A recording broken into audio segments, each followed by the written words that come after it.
ধন্যবাদ আমার বাবাজিকে। আমার যাহা প্রশ্ন ছিল আমার বাবা জেনে জবাবটা করছে খুব সুন্দর, কিন্তু জবাব করতে গিয়ে বাবা আমাকে একটা কিছু ইঙ্গিত করলেন। বাবা, ছোট বাচ্চার ছেলেরা ও মেয়েরাও যদি না কান্না করে মায়ের বুকের দুগ্ধ তারা পায় না। আপনি আমাকে যাই কিছু বলেন, আপনি আমাকে যাই কিছু বলেন, সঠিক কথাটা তো আপনার কাছ থেকে পাইছি, আমার একটু ঠকুক তাতে সমস্যা নেই। কিন্তু আপনার এই কথা শুনে যদি কাদরিয়া তরিকা এবং চিশতিয়া তরিকার মধ্যে যারা অন্তর্ভুক্ত আছে তাদের যদি একটু জ্ঞান হয় তাহলে সেটা আমি মনে করব আমার জন্য ভালো। কেননা আমিও চিশতিয়া তরিকার একজন গোলাম। আমার পীর কাজী বেনজীর হক চিশতি, যার জন্য আমার কিছু প্রশ্ন আপনার কাছে করা যে পীর মাশায়েখের কাছে মানুষ কেন যায়, কেন মানুষ এই তরিকার মধ্যে অন্তর্ভুক্ত হয়। এবার বাবা রাগ হয়ে আমার কাছে দুটি প্রশ্ন করলেন। কেন করলেন? আমি ফজল সরকারের ছাত্র, যার জন্য। হ্যাঁ, বাংলাদেশের মধ্যে আরও শিল্পী আছে, আপনি পাগল মুনির আছেন, পাগল বাচ্চু সাহেব আছে, আবুল সরকার আছেন, শহীদ সরকার আছেন, লতিফ সরকার, কাজল দেওয়ান আছেন, তাদের কাছে কেন গেলাম না? তবে একটি কথা বলি বাজান, আপনার সুযোগ্য একটি ছাত্র ছিল, তার নাম ছিল এসাক সরকার। তাকে আমি আমার বয়সের কারণে পাই নাই, তাকে লাগ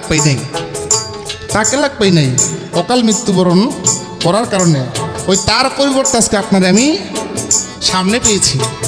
এই এসাক সরকারের বাড়ি আর আমার বাড়ি এক সীমানা। আপনি ভাইবেন না যে টিটল সরকার আজকে আপনার কাছে দাঁড়াইছে চালান পুঞ্জি কম লইয়া, না বাবা, এই আপনাকে চালান পুঞ্জি আমার কাছে। এসাক সরকার আপনার ছাত্র, ফজল সরকার আপনার দোস্ত, ফজল সরকারের ছাত্র আমি, আপনি পাগল মনির ফজল সরকারের দোস্ত, আপনার চালানো আমার কাছে কম নাই। আপনি ভয় পাইেন না। প্রশ্ন করলেন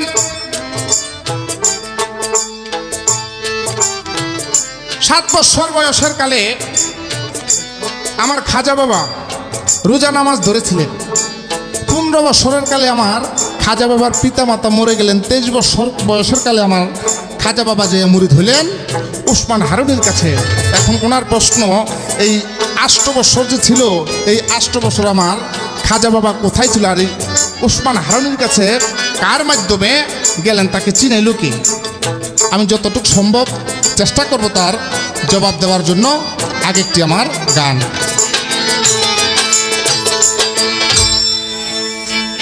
উঠাই উঠাই উঠা রে ভাই খাজা বাবার নাই, তোমরা উঠাই উঠাই উঠা রে ভাই খাজা বাবার নাই। দেখিবে পাঞ্জাতনে নবী মুস্তাফায়, দেখিবে পাঞ্জাতনে নবী মুস্তাফায়।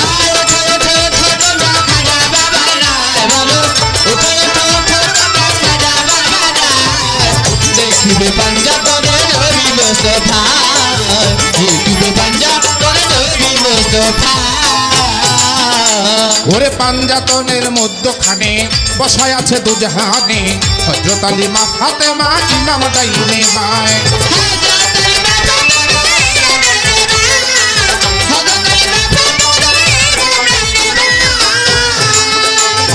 পাঞ্জাতনের মধ্যখানে বসায় আছে দুজাহানে, হযরত আলী মা ফাতেমা ইমাম দাইনে বায়।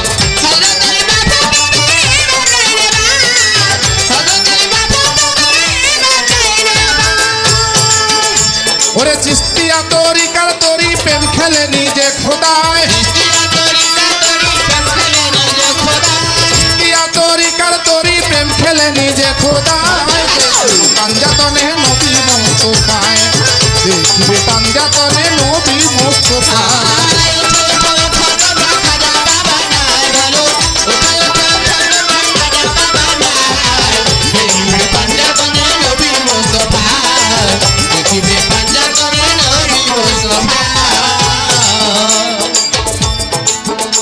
ওরে চিশতিয়া তরিকার তরি আল্লাহ নবীর নামের শাদি, চারিদিকে চলছে তরি আইতে যাবি আয়।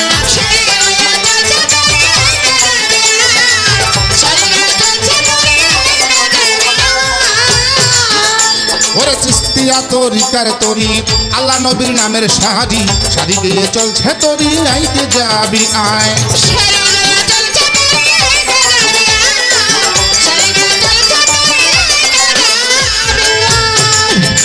ওরে লা ইলাহা ইল্লাল্লাহ সুরে তরিতে সারি গান গায়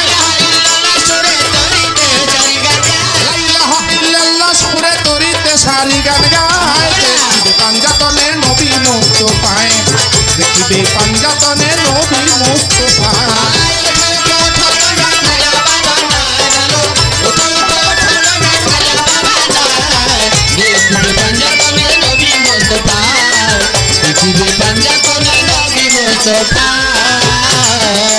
ওই তরিতে উঠিল যারা আহলে জান্নাত তারা ঘোষণা করেছে আমার আপে খোদ খোদা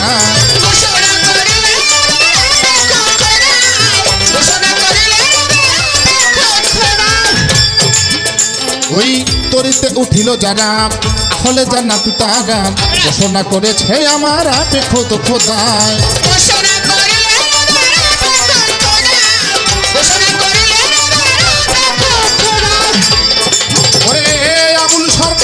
রইল আশায় আমারে নিও নৌকায় আবুল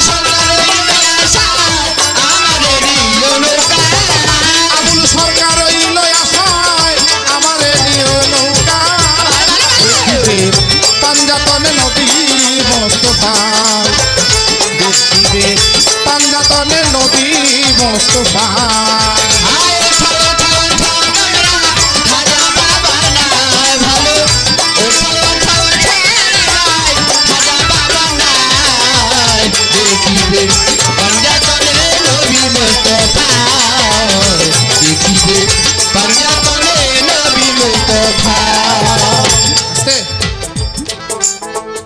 এটা হলো বাবা ক্যাসেটের ব্যাপার আমার বাবাজি যে প্রশ্নটা আমাকে করেছেন তার মীমাংসা দিতে গেলে আমার অনেক সময়ের দরকার আমি শর্টকাটে তার জবাব করব ওসমান হারুনিকে চিনিয়ে দিয়েছেন আমার খাজা বাবা যে মুরিদ হইতে যাবে এই ইঙ্গিতটা দিয়েছেন কে খাজা বাবার ফল বাগানের মধ্যে ইব্রাহিম কুন্ডুজি পাগল যে গিয়েছিল তার এই ইব্রাহিম কুন্ডুজি পাগল যখন আমার খাজা বাবার ফল বাগানে গেলেন এই ফল বাগান হইতে আমার খাজা বাবা ইব্রাহিম কুন্ডুজিকে একটা ফল দিলেন আর ওই ফল খেয়ে ইব্রাহিম কুন্ডুজি পাগল কিছু কিছু জীবনের মধ্যে প্রমাণ করে ওই ফলটাই তার মুখ হইতে নিয়ে আমার খাজা বাবার মুখের মধ্যে দিলেন আবার কিছু কিছু জীবনের মধ্যে প্রমাণ করে একটা খড়িবাটি আমার খাজা বাবার মুখের মধ্যে দিলেন আর যখন দেওয়ার পরে আমার খাজা বাবার দিল যখন রওশানি হয়ে গেলেন তখন আমার খাজা বাবা চাইলেন ওই ইব্রাহিম কুন্ডুজি পাগলের কাছে মুরিদ হইতে আর ইব্রাহিম কুন্ডুজি পাগল বলে না তোমাকে মুরিদ করার ক্ষমতা আমার নাই তুমি চলে যাও ওসমান হারুনির কাছে আর যখন ওসমান হারুনির কাছে রওনা করলেন এই রওনা করতে যে প্রতিবদ্ধের মধ্যে তিনি 8 বছর কাটাই দিলেন এই ভ্রমণের মধ্যে এই ভ্রমণ করতে করতে করতে করতে 8 বছর যখন পূর্ণ হলেন আর যখন 23 বছর বয়স তার হয়ে গেল তখনই আমার ওসমান হারুনির কাছে যেয়া খাজা বাবা মুরিদ হয়ে গেলেন যতটুকু সম্ভব চেষ্টা করলাম আপনার জবাব করার জন্য এবার ছোট্ট করে একটি প্রশ্ন আমার হযরত বড় পীর আব্দুল কাদের জিলানী যিনি পীরানেরও পীর একটা জঙ্গলের মধ্যে বসে সাধনা করতেছে এক ব্যক্তি আইসা বলতেছে আমি আল্লাহর তরফ হইতে এসেছি আল্লাহ পাক আমাকে পাঠাইছে আল্লাহ পাক আপনাকে আমার সাথে ওই জায়গার মধ্যে যাইতে বলছে আমার প্রশ্নটা একটু খেয়াল করে শুনবেন আমার হযরত বড় পীর একটা জঙ্গলের মধ্যে বসে সাধনা করতেছে আরেক ব্যক্তি আইসা বলতেছে আমাকে আল্লাহ পাক পাঠাইছে আপনার সাধনায় আল্লাহ পাক খুশি হয়ে গেছে আল্লাহ পাক আপনাকে ওই জায়গার মধ্যে যেতে বললেন আর আমার হযরত বড় পীর কয় না ওই জায়গার মধ্যে যাওয়ার ক্ষমতা আমার নাই ওই জায়গার মধ্যে যাওয়ার ক্ষমতা একমাত্র ওই ব্যক্তির আমার প্রশ্ন কোন ব্যক্তি আইসা বললেন যে আল্লাহ পাক আপনাকে ওই জায়গার মধ্যে যাইতে বলছেন আর হযরত বড় পীর বলতেছে না ওই জায়গার মধ্যে যাওয়ার ক্ষমতা আমার নাই একমাত্র আছে ওই ব্যক্তির কোন ব্যক্তির ওই জায়গাটার নাম কি কোন ব্যক্তির যাওয়ার ক্ষমতা আছে আমার হযরত বড় পীরের ক্ষমতা নাই আল্লাহ পাক কাকে পাঠাইলেন ওই ব্যক্তির নাম কি এই ছোট্ট করে একটা প্রশ্ন উঠো উঠো উঠো রে ভাই খাজা বাবার নাই তোমরা উঠো উঠো উঠো রে ভাই খাজা বাবার নাই পাঞ্জাবের নবী মুস্তাফা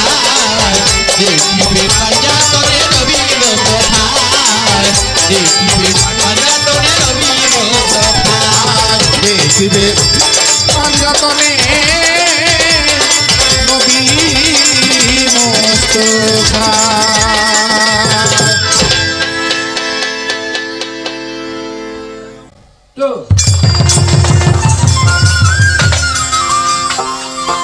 বাহ, ধন্যবাদ আমার পাশে শিল্পীকে, তার এত সুন্দর জবাব দেওয়াতে। এবার আমার কাছে প্রশ্ন রাখলেন বড় পীর আল্লাহ আল্লাহর ওলি, উনি ইবাদত করতে গেলেন বনের ভিতরে। এক ব্যক্তি যে বলতেছে আপনি ওই জায়গায় চলেন, বড় পীর বলছে না আমি ওই জায়গায় যাব না, এবং আমি ওই জায়গায় যেতে পারি না। ওই জায়গায় যদি যায় ওই ব্যক্তি যেতে পারবে। তার প্রশ্ন, সে কে? বড় পীর যেতে পারে না, দ্বিতীয় ব্যক্তি সেখানে যায়, কারণ কি? চেষ্টা করবো ইনশাল্লাহ তার জবাব দিতে।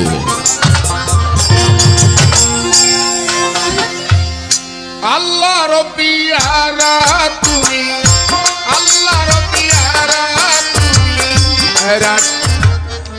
গানটা লইয়া একটা কথা মনে হয়েছে রে, আবুল সরকার, বড় আবুল সরকার যদি কিছু গান না লিখতো বয়া ঠিক আছে কি অবস্থা হইতো।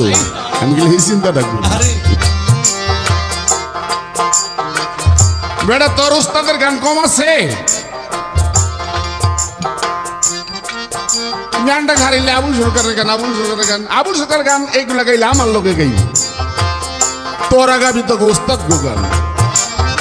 এলেগে কইলাম যে আবুল সরকার গান না লেখলে যে মানুষ কি গাইতো খাজা লইয়া, এই চিন্তাটা করি। আল্লাহ রবিয়ারা তুমি, আল্লাহ রবিয়ারা তুমি, আব্দুল কাদের জিলানী নবীজির নয়নমণি বংশ হাসানী, নবীজির নয়নমণি বংশ হাসানী।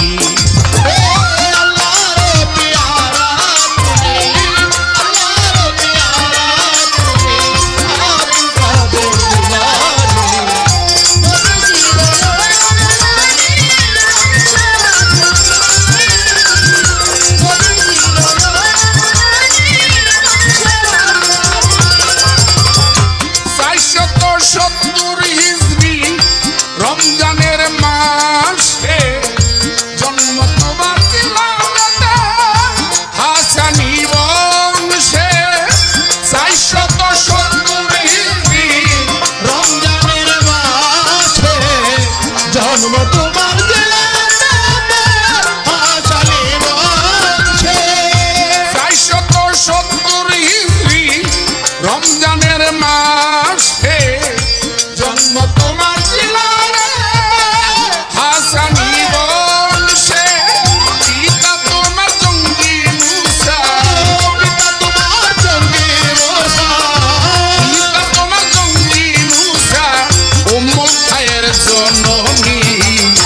নবীজির নন্ননী বংশ হাসানী, নবীজির নয়নমণি বংশ হাসানী।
হাসানী নবীজির নয়নমণি বংশ হাসানী।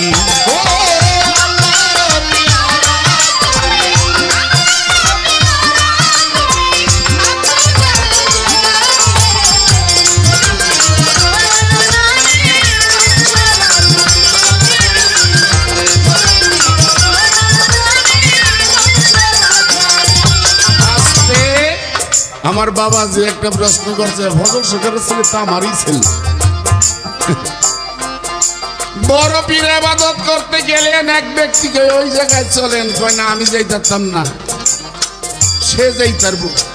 জবাবের আগে একটা কথা বলি বাবা, ছোট্ট ছোট্ট বলা মানে ল্যাংড়ে রাস্তায় পায়খানা করে, বয়স্ক লোকে কি তা পারবে? কি ছোট্ট ছোট্ট বলা মানে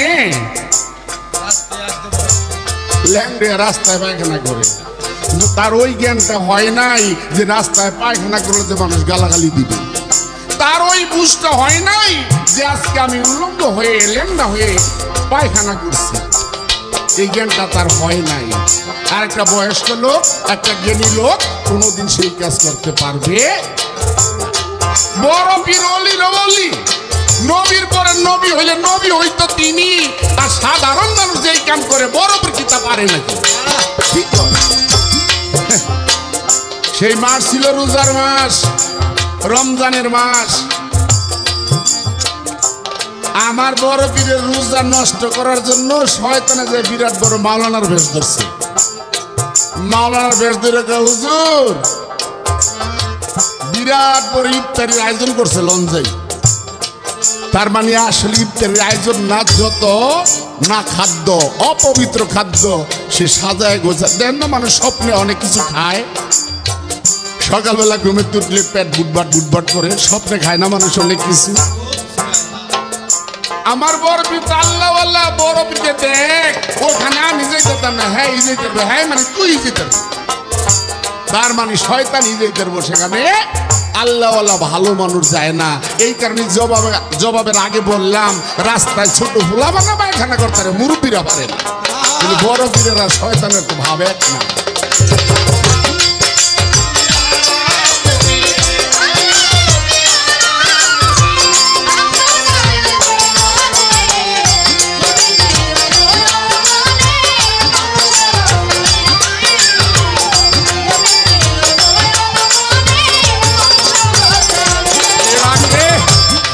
সময় নাই তো, তুমি খালি কইবা খাজা বাবা একদিন, নতুন ঘটনা শুনতে চাইছো? খাজা বাবা একদিন এক বালা একটা ছোট্ট বাচ্চারে দইরা চট্টনা দা অন্ধ বানাই লাইছে। খাজা বাবা আল্লাহ বলি বালা বাচ্চা সুস্থ, খাজা বাবা থাবা তো ধরে এক চট্টনা দিছে, তার দুইটা চোখি কানা হয়ে গেছে। খাজা বাবা আল্লাহ রলি এরা থাব চোখ কানা করলো কি আবার শয়তানের কথা কই না, কিন্তু আমার লগে লগে ওই বাচ্চাটা কেন খাজা তার অন্ধ করলো?